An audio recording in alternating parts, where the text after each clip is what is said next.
Hello जय हिंद साथियों, स्वागत करता हूँ आज के सामान्य ज्ञान के इस नए वीडियो में। आज की इस वीडियो में हम लोग देखेंगे सामान्य ज्ञान के टॉप 40 ऐसे जीके क्वेश्चन जो आप सभी के आने वाले बिहार पुलिस एग्जाम के लिए वेरी मोस्ट इंपॉर्टेंट होने वाले हैं और आप सभी प्रैक्टिस सेट जरूर लगाइएगा। चलिए क्वेश्चन नंबर 1 की ओर बढ़ेंगे। क्वेश्चन नंबर 1 में पूछे आ रहा है, गुप्त काल के दौरान जारी किए गए सोने के सिक्कों को आधिकारिक तौर पर किस नाम से जाना जाता था। गुप्त काल के दौरान जारी किए गए सोने के सिक्कों को आधिकारिक तौर पर जो है किस नाम से जाना जाता था, तो याद रखेंगे दिनार के नाम से जाना जाता था। क्वेश्चन नंबर 1 का ये बिल्कुल सही जवाब हो जाएगा, दिनार। चलिए क्वेश्चन नंबर 2 की ओर बढ़ेंगे। क्वेश्चन नंबर 2 में पूछे आ रहा है, सम्राट अशोक के किस शिलालेख में पहली बार कलिंग युद्ध के भयानक परिणामों का विस्तृत वर्णन मिलता है। तो याद रखिएगा भयानक परिणामों का विस्तृत वर्णन मिलता है 13वें शिलालेख में। याद रखेंगे भयानक परिणामों का विस्तृत शिलालेख मिलता है 13वें शिलालेख में मिलता है। कलिंग युद्ध के समय जो है भयानक युद्ध हुआ था जिसका जो है परिणाम मिलता है 13वें शिलालेख में। क्वेश्चन नंबर 2 का भी बिल्कुल सही जवाब हो जाएगा। चलिए क्वेश्चन नंबर 3 की ओर बढ़ेंगे।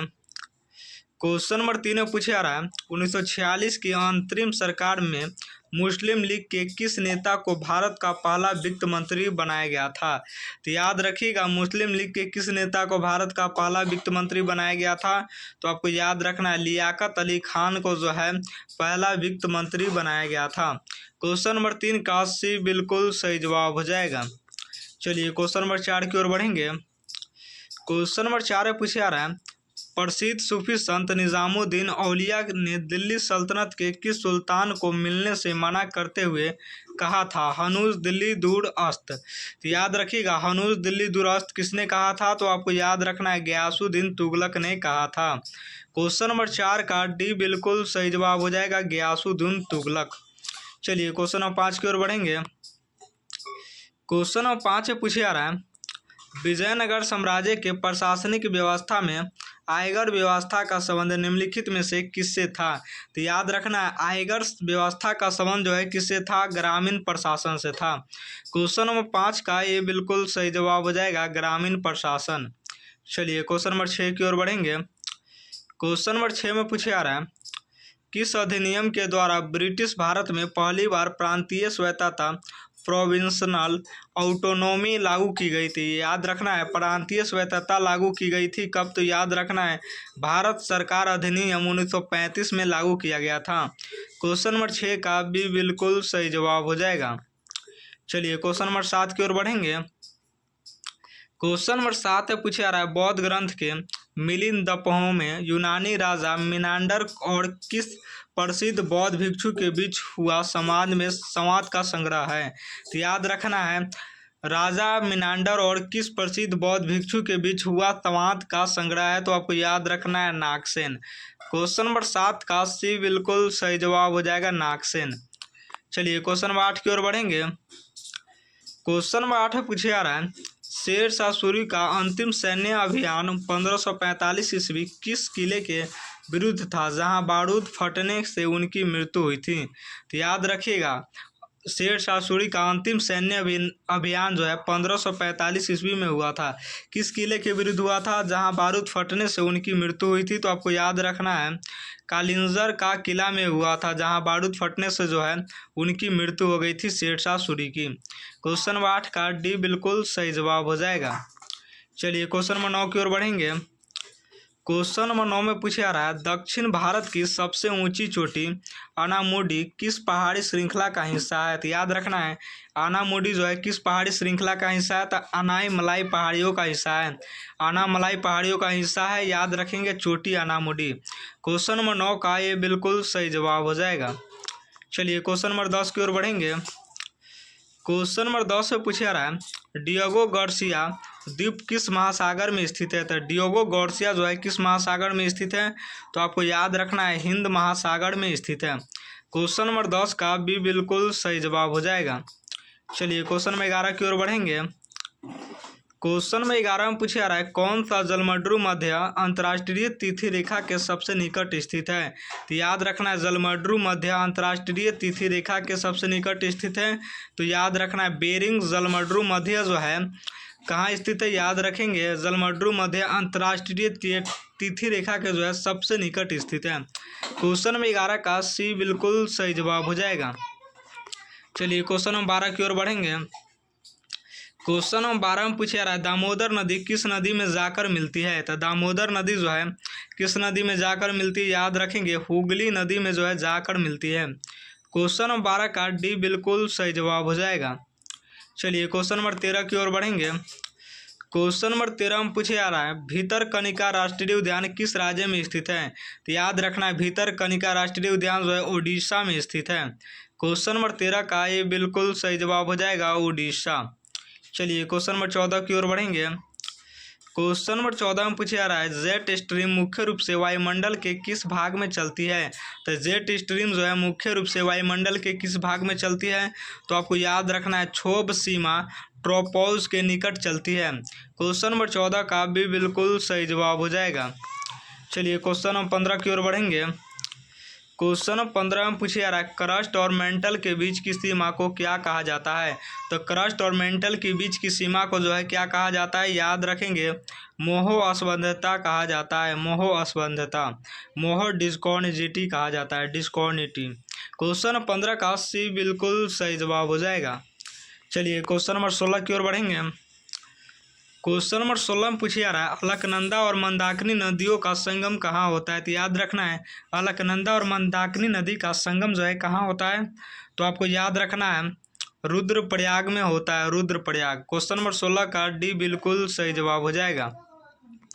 चलिए क्वेश्चन नंबर 17 की ओर बढ़ेंगे। क्वेश्चन नंबर 17 में पूछे जा रहा है अंतर्राज्यीय परिषद के गठन का प्रावधान किस अनुच्छेद में है। तो अंतर्राज्यीय परिषद के गठन का प्रावधान जो है किस अनुच्छेद में है, अनुच्छेद 263 में है। क्वेश्चन नंबर 17 का ये बिल्कुल सही जवाब हो जाएगा, अनुच्छेद 263। चलिए क्वेश्चन नंबर 18 की ओर बढ़ेंगे। क्वेश्चन नंबर 18 में पूछा जा रहा है तीसरी अनुसूची में किस पद की शपथ का प्रारूप शामिल नहीं है। तो याद रखना है तीसरी अनुसूची में किस पद की शपथ का प्रारूप शामिल नहीं है, तो आपको याद रखना है भारत के राष्ट्रपति का जो है प्रारूप शामिल नहीं है। क्वेश्चन नंबर 18 का भी बिल्कुल सही जवाब हो जाएगा।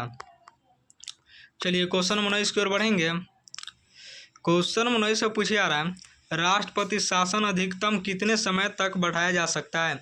तो राष्ट्रपति शासन जो है अधिकतम कितने समय तक बढ़ाया जा सकता है, तो याद रखना है 3 वर्ष तक जो है बढ़ाया जा सकता है। क्वेश्चन नंबर 19 का सी बिल्कुल सही जवाब हो जाएगा। चलिए क्वेश्चन नंबर 20 की ओर बढ़ेंगे। क्वेश्चन नंबर 20 से पूछा जा रहा है लोकसभा में अविश्वास प्रस्ताव स्वीकार करने हेतु न्यूनतम कितने सदस्यों का समर्थन आवश्यक है। तो याद रखना है कितने सदस्यों का समर्थन जो है आवश्यक है, तो आपको याद रखना है 50 सदस्यों का जो है 50 सदस्यों का जो है समर्थन आवश्यक है। क्वेश्चन नंबर 20 का डी बिल्कुल सही जवाब हो जाएगा। चलिए क्वेश्चन नंबर 21 की ओर बढ़ेंगे। क्वेश्चन में कई से पूछा जा रहा है राष्ट्रीय मानवाधिकार आयोग NHRC की नियुक्ति समिति का अध्यक्ष कौन होता है। तो याद रखना है NHRC की नियुक्ति समिति का अध्यक्ष कौन होता है, तो याद रखना है भारत के प्रधानमंत्री होता है। क्वेश्चन में 21 का ये बिल्कुल सही जवाब हो जाएगा। चलिए क्वेश्चन नंबर 22 की ओर बढ़ेंगे। क्वेश्चन नंबर 22 से पूछा जा रहा है संविधान के मूल ढांचे के सिद्धांत से संबंधित ऐतिहासिक निर्णय किस वाद में दिया गया है। तो ऐतिहासिक निर्णय जो है किस वाद में दिया गया है, केशवानंद भारतीय वाद में दिया गया है। क्वेश्चन नंबर 22 का भी बिल्कुल सही जवाब हो जाएगा। चलिए क्वेश्चन नंबर 23 की ओर बढ़ेंगे। क्वेश्चन नंबर 23 से पूछा जा रहा है कारखानों में बाल श्रम के प्रतिषेध का प्रावधान किस अनुच्छेद में है। तो याद रखना है बाल श्रम के प्रतिषेध का प्रावधान जो है किस अनुच्छेद में है, याद रखना है अनुच्छेद 24 में है। क्वेश्चन नंबर 23 का सी बिल्कुल सही जवाब हो जाएगा। चलिए क्वेश्चन नंबर 24 की ओर बढ़ेंगे। क्वेश्चन नंबर 24 से पूछा जा रहा है राज्य लोक सेवा आयोग के अध्यक्ष को हटाने की शक्ति किससे प्राप्त है। तो याद रखना है लोक सेवा आयोग के अध्यक्ष को हटाने की शक्ति किसके पास है, तो आपको याद रखना है राष्ट्रपति के पास है। क्वेश्चन नंबर 24 का डी बिल्कुल सही जवाब हो जाएगा। चलिए क्वेश्चन नंबर 25 की ओर बढ़ेंगे। क्वेश्चन नंबर 25 में पूछा जा रहा है पृष्ठ तनाव का मुख्य कारण क्या है। तो याद रखना है पृष्ठ तनाव का मुख्य कारण जो है ससंजक बल है, याद रखेंगे ससंजक बल। क्वेश्चन नंबर 25 का ये बिल्कुल सही जवाब हो जाएगा, कोसेसिव फोर्स याद रखेंगे। चलिए क्वेश्चन नंबर 26 की ओर बढ़ेंगे। क्वेश्चन नंबर 26 में पूछे जा रहा है जैविक घड़ी कहलाने वाली ग्रंथि कौन सी है। तो जैविक घड़ी कहलाने वाली ग्रंथि पीनियल ग्रंथि है। याद रखेंगे पिट्यूटरी ग्लैंड को जो है पीनियल ग्रंथि कहते हैं। क्वेश्चन नंबर 26 का भी बिल्कुल सही जवाब हो जाएगा। चलिए क्वेश्चन नंबर 27 की ओर बढ़ेंगे।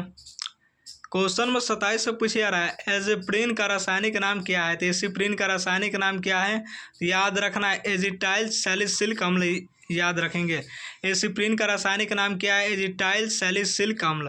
क्वेश्चन नंबर 27 का सी बिल्कुल सही जवाब हो जाएगा। चलिए क्वेश्चन नंबर 28 की ओर बढ़ेंगे। क्वेश्चन नंबर 28 से पूछे जा रहा है यदि पृथ्वी की घूर्णन गति बढ़ जाए तो भूमध्य रेखा पर वजन पर क्या प्रभाव पड़ेगा। यदि पृथ्वी की घूर्णन गति बढ़ जाए तो भूमध्य रेखा पर वजन पर क्या प्रभाव पड़ेगा। तो आपको याद रखना वजन पर क्या प्रभाव पड़ेगा, तो घट जाएगा। क्वेश्चन नंबर 28 का डी बिल्कुल सही जवाब हो जाएगा, घट जाएगा। चलिए क्वेश्चन नंबर 29 की ओर बढ़ेंगे। क्वेश्चन 29 से पूछा जा रहा है प्रकाश की गति किस माध्यम में सबसे कम होती है। तो प्रकाश की गति जो है कांच में सबसे कम होती है। क्वेश्चन 29 का ये बिल्कुल सही जवाब हो जाएगा। चलिए क्वेश्चन नंबर 30 की ओर बढ़ेंगे। क्वेश्चन नंबर 30 से पूछे जा रहा है इंसुलिन का स्त्राव अग्नाशय की किस कोशिका में होता है। तो इंसुलिन का स्त्राव जो है अग्नाशय की किस कोशिका से होता है। तो आपको याद रखना है बीटा कोशिका से होता है। क्वेश्चन नंबर 30 का भी बिल्कुल सही जवाब हो जाएगा। चलिए क्वेश्चन नंबर 31 की ओर बढ़ेंगे। क्वेश्चन नंबर 31 से पूछे जा रहा है फोटोग्राफी प्लेट का विकसित करने में किस रसायन का उपयोग होता है। तो याद रखना है फोटोग्राफी प्लेट का विकसित करने में किस रसायन का उपयोग होता है। तो आपको याद रखना है सोडियम थायोसल्फेट हाइपो का उपयोग किया जाता है। क्वेश्चन नंबर 31 का सी बिल्कुल सही जवाब हो जाएगा।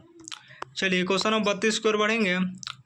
क्वेश्चन नंबर 32 से पूछा जा रहा है नाभिकीय रिएक्टर में भारी जल का उपयोग किस रूप में किया जाता है। तो याद रखना है नाभिकीय रिएक्टर में भारी जल का उपयोग जो है किस रूप में किया जाता है। तो याद रखना है मंदक मॉड्यूलेटर के रूप में जो है किया जाता है। क्वेश्चन नंबर 32 का डी बिल्कुल सही जवाब हो जाएगा। चलिए क्वेश्चन नंबर 33 की ओर बढ़ेंगे। क्वेश्चन नंबर 33 से पूछे जा रहा है बिहार के किस जिले में गंगा नदी सबसे लंबी दूरी तय करती है। तो गंगा नदी सबसे लंबी दूरी तय करती है। तो याद रखना है किस जिले में है गंगा नदी, तो पटना में। बिहार के किस जिले में गंगा नदी सबसे लंबी दूरी तय करती है, पटना में। क्वेश्चन नंबर 33 का ये बिल्कुल सही जवाब हो जाएगा। चलिए क्वेश्चन नंबर 34 की ओर बढ़ेंगे। क्वेश्चन नंबर 34 से पूछा जा रहा है बिहार सोशलिस्ट पार्टी का गठन 1934 में किसकी अध्यक्षता में हुआ था। तो याद रखना है 1934 में जो है बिहार सोशलिस्ट पार्टी का गठन किसकी अध्यक्षता में हुआ था। तो याद रखना आचार्य नरेंद्र देव की जो है अध्यक्षता में हुआ था। क्वेश्चन नंबर 34 का भी बिल्कुल सही जवाब हो जाएगा। चलिए क्वेश्चन नंबर 35 की ओर बढ़ेंगे। क्वेश्चन नंबर 35 से पूछे जा रहा है बिहार में सबसे अधिक लिंग अनुपात वाला जिला कौन सा है। तो याद रखना है लिंग अनुपात वाला जिला कौन सा है। तो आपको याद रखना है गोपालगंज। क्वेश्चन नंबर 35 का सी बिल्कुल सही जवाब हो जाएगा। चलिए क्वेश्चन नंबर 36 की ओर बढ़ेंगे। क्वेश्चन नंबर 36 से पूछे जा रहा है तिरहुत के कर्नाट वंश के शासक हरि सिंह देव को किस सुल्तान ने पराजित किया था। तो याद रखना है किस सुल्तान ने पराजित किया था। तो गयासुद्दीन तुगलक ने जो है पराजित किया था। क्वेश्चन नंबर 36 का डी बिल्कुल सही जवाब हो जाएगा। चलिए क्वेश्चन नंबर 37 की ओर बढ़ेंगे। क्वेश्चन नंबर 37 से पूछे जा रहा है बिहार प्रांतीय सम्मेलन का पहला अधिवेशन कहाँ आयोजित हुआ था। तो बिहार प्रांतीय सम्मेलन का पहला अधिवेशन कहाँ आयोजित हुआ था। तो याद रखना है पटना में। क्वेश्चन नंबर 37 का ये बिल्कुल सही जवाब हो जाएगा। चलिए क्वेश्चन नंबर 38 की ओर बढ़ेंगे। क्वेश्चन नंबर 38 से पूछे जा रहा है राजगीर महोत्सव की शुरुआत किस वर्ष हुई थी। तो राजगीर महोत्सव की शुरुआत जो है 1986 में हुई थी। क्वेश्चन नंबर 38 का भी बिल्कुल सही जवाब हो जाएगा। चलिए क्वेश्चन नंबर 39 की ओर बढ़ेंगे। क्वेश्चन नंबर 39 से पूछे जा रहा है अमरकंटक पठार से निकलने वाली और बिहार में प्रवाहित होने वाली नदी कौन सी है। तो याद रखना है अमरकंटक पठार से निकलने वाली और बिहार में प्रवाहित होने वाली नदी कौन सी है। तो आपको याद रखना है सोन नदी। क्वेश्चन नंबर 39 का सी बिल्कुल सही जवाब हो जाएगा, सोन नदी। चलिए क्वेश्चन नंबर 40 की ओर बढ़ेंगे। क्वेश्चन नंबर 40 से पूछे जा रहा है बिहार विद्यापीठ के प्रथम कुलाधिपति कौन थे। तो याद रखना है बिहार विद्यापीठ के प्रथम कुलाधिपति कौन थे। तो आपको याद रखना है कौन थे, तो मौलाना मजहरुल हक थे। याद रखना है मौलाना मजहरुल हक। क्वेश्चन नंबर 40 का डी बिल्कुल सही जवाब हो जाएगा। और 40 में से आप सभी का कितना सही हुआ कमेंट जरूर कीजिएगा।